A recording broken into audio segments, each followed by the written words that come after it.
Hi guys! In the tutorial today we are going to make papparoti, which are also known as coffee buns. Basically these are buns, but the part that makes them so special is the thin brown and crispy crust outside. This crust is made from flour, butter, coffee, and is put onto the buns right before we bake them. In the oven, this topping melts and covers all of the buns. And the result is, as you can see on the screen, we have soft, fluffy and buttery buns with a thin layer crust of coffee that gives the buns a really wonderful smell. First, for the dough, we add some lemon juice to the milk and then mix it very well. Leave it there for 15 minutes and we will have something which is very similar to buttermilk. This is a key and secret that gives the buns the soft and tender and tasty texture. Next, add into the mixing bowl the flour, sugar and salt and mix very well. Then add the instant yeast and mix well again. Make a bowl in the middle of the flour and then add the milk and a mixture of milk and lemon juice into the bowl.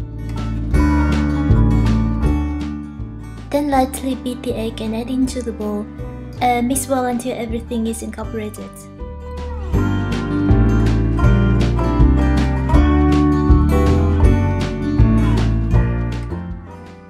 To knead this dough, I use my hand mixer, but if you want to knead it by hand, then I have a tutorial that explains very clearly how to knead bread over hand.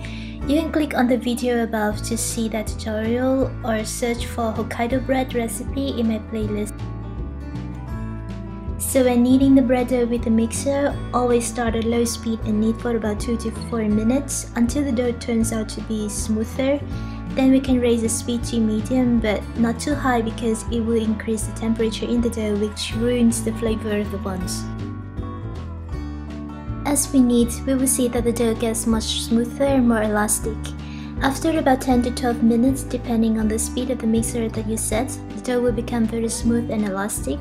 As you can see on the video, I can stretch it out quite easily. We can stop kneading at this stage and add some butter. We want the butter to be very soft but not melted because otherwise it will weaken the gluten in the dough. Continue kneading at low speed until all of the butter is incorporated. Then you can raise the speed to medium and continue kneading. After 5 to 7 minutes, we will have a very smooth dough which is also very elastic. And as you can see in the video, my window pane test is successful. Dust the counter with some flour, then transfer the dough to the counter. Shape the dough into a ball. I normally tuck under the dough to make this surface smooth. You can use some flour to coat your hands if the dough is too sticky.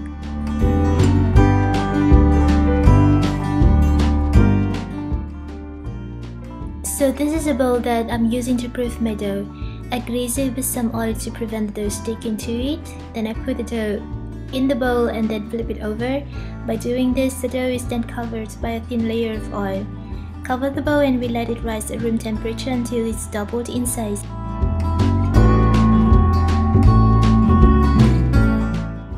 While waiting for the dough to rise, we can prepare the coffee toppings and the fillings.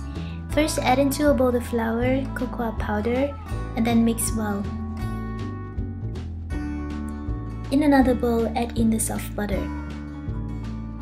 Sift sugar into the bowl of butter and then add some salt. Beat at low speed until the butter turns smooth. This would take about 1 or 2 minutes. Then add in the egg and mix well for about 30 seconds. Sift the flour and cocoa powder mixture into the bowl, then mix well. And lastly, add the coffee and mix until we have a very smooth batter like in the video.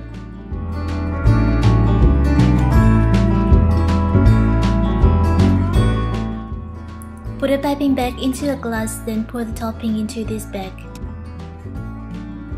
When finished, put this bag of topping into the fridge. Chilling this topping is important because otherwise, due to the large amount of butter, it will melt very fast in the oven and make the coffee layer too thin. For the fillings, cut butter into 12 pieces. Each piece is about 3 grams, then put all of them into the freezer. When the dough has already doubled in size, lightly knead it again.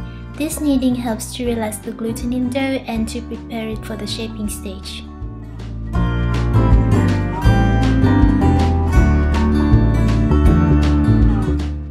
With a sharp cutter, divide the dough into 12 pieces. Each piece is between 40 to 42 grams.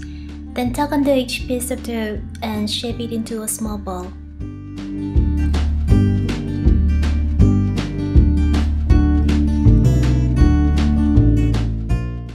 First, take the fillings of the buns out of the freezer. Then take a piece of dough and gently pull the outer edge to give the dough a smooth surface. Then put the filling into the dough and wrap it up.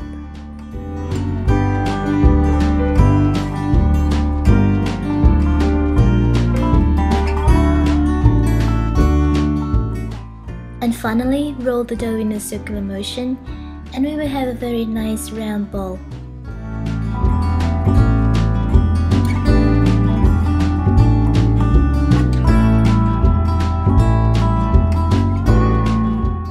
For the second proofing, first heat the oven to 50 degrees Celsius for about 3 to 4 minutes.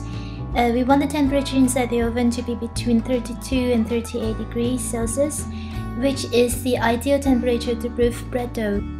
Put the buns into the oven that has been warmed up, then put a cup of boiled water into it. Spray a little water into the space above the buns.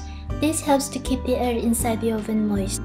Close the oven and let the dough proof in the oven until they have risen for about 70%.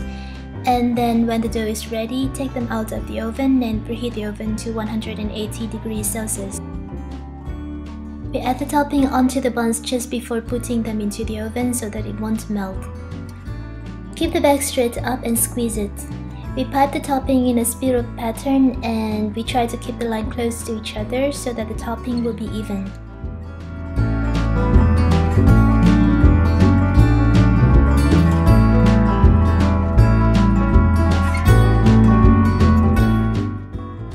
Bake these buns at 180 degrees Celsius.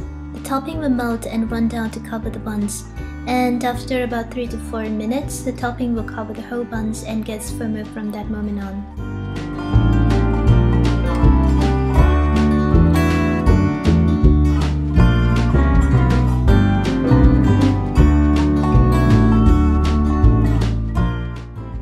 These buns are best when they are still warm. When we can enjoy the crispy topping with a wonderful aroma and a soft and tender and buttery texture. However, they can also be stored in airtight bag in 2 days. When you want to eat them again, preheat the oven to 160 degrees Celsius, then warm these buns for about 5 to 7 minutes, and the topping will become crispy again. Thank you so much for watching this video. If you have any questions, please leave them below this video and I will try to answer as soon as possible. Have a lot of success with Papparoti and I hope to see you again soon. Goodbye.